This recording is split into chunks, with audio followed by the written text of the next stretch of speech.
Hi hello friends, welcome to my channel.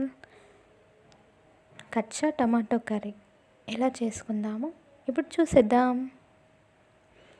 ముందుగా cut చేసుకున్న టమాటాలు, పచ్చిమిర్చి, కరివేపాకు, ఉల్లిగడ్డలు